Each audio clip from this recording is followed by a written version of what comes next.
सभी पक्षों को एक बात समझना होगा कि ऑनरेबल सुप्रीम कोर्ट के समक्ष ये मसला जब लंबित है और उन्होंने नए नियमों पर रोक लगा दी, निर्धारित अवधि के अंदर केंद्र सरकार हलफनामे के साथ जो सरकार का पक्ष है वो सामने रखे। ऑनरेबल सुप्रीम कोर्ट के ताजा निर्देश के बाद किसी और पॉलिटिकल स्टैंड का कोई मतलब नहीं।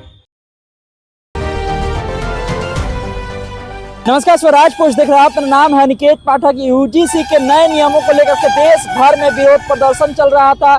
सवर्ण समाज के जो लोग हैं वो सड़कों पर उतर करके ये कह रहे थे कि इस नियम में कुछ बदलाव होने चाहिए। और जब सुप्रीम कोर्ट में ये मामला जाता है तो सुप्रीम कोर्ट ने भी सरकार को फटकार लगाई है और ये कहा है कि इस नियम को वापस लिया जाना चाहिए और नए तरीके से सरकार को इस पर ड्राफ्ट तैयार करना चाहिए, क्योंकि दुरुपयोग हो सकता है इस पूरे नए नियम का। और अब इस पर जो है प्रतिक्रिया सामने आई है। बिहार सवर्ण आयोग के जो उपाध्यक्ष हैं राजीव रंजन, जदयू के राष्ट्रीय प्रवक्ता भी हैं, उन्होंने साफ तौर पर ये कहा है कि सुप्रीम कोर्ट ने जो आदेश दिया है वो सही ही दिया होगा और जिस तरह से सरकार ने इस नियम को बनाया था, तो अब सरकार ये बताएगी सुप्रीम कोर्ट में कि आखिर जो नियम प्रावधान किए गए थे वो क्यों किए गए और नए तरीके से जो ड्राफ्ट बनाने की बात आई है तो वो भी होगा ही। जब सुप्रीम कोर्ट ने कह दिया है तो हम लोग इस पर क्या कहें। तमाम सारी बातें क्या कुछ कह रहे हैं राजीव रंजन, सबसे पहले आप उनको सुन लीजिए। सरकार से उन्होंने इन कुछ बिंदुओं पर सफाई मांगी। निर्धारित अवधि के अंदर केंद्र सरकार हलफनामे के साथ जो सरकार का पक्ष है वो सामने रखी। जहाँ तक विरोध का सवाल है, समर्थन का सवाल है, तो अब जब ऑनरेबल सुप्रीम कोर्ट के समक्ष ये प्रकरण है तो सभी पक्षों को माननीय न्यायपालिका के किसी भी निर्देश या फैसले का सम्मान करना चाहिए। आप लोगों का क्या इसमें प्रतिक्रिया पहले भी क्या रहा? अब जब ये ऑनरेबल सुप्रीम कोर्ट के ताजा निर्देश के बाद किसी और पॉलिटिकल स्टैंड का कोई मतलब नहीं।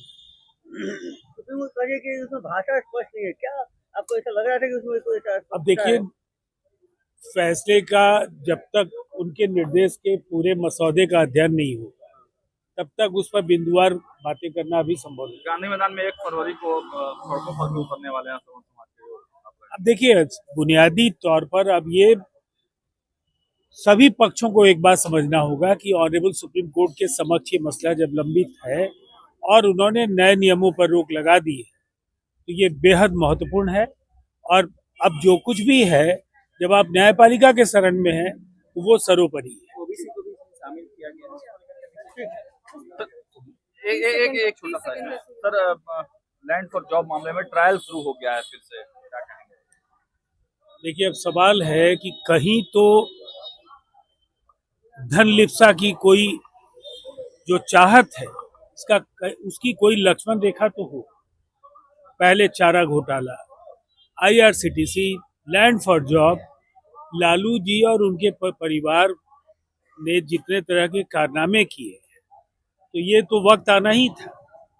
अब पूरी जिंदगी अदालतों में वो हाजिरी लगाते रह जाए तो ये अब उनकी नियति है, इस पर हम क्या कह सकते हैं। आपने किस तरह से उन्होंने कहा है कि जब सुप्रीम कोर्ट ने ही ये फैसला ले लिया है तब इस पर कहने के लिए कुछ बचता नहीं है। अब सरकार को नए तरीके से ड्राफ्ट बनाना है। अब देखना होगा कि आने वाले समय में सरकार जब नए तरीके से ड्राफ्ट बनाती है तो क्या उनमें उन सारी बातों का ध्यान रखा जाएगा जिन सारी बातों को लेकर के इसका विरोध हो रहा था, क्या उसके बाद विरोध नहीं होगा। ये तमाम सारी विषयों पर हमारी नज़र बनी रहेगी। तमाम सारे अपडेट के लिए आप स्वराज पोस्ट से जुड़े रहिए। यूट्यूब पर देख रहे हैं हमारे चैनल को सब्सक्राइब कर लीजिए, फेसबुक को लाइक कर लीजिए। धन्यवाद, नमस्कार।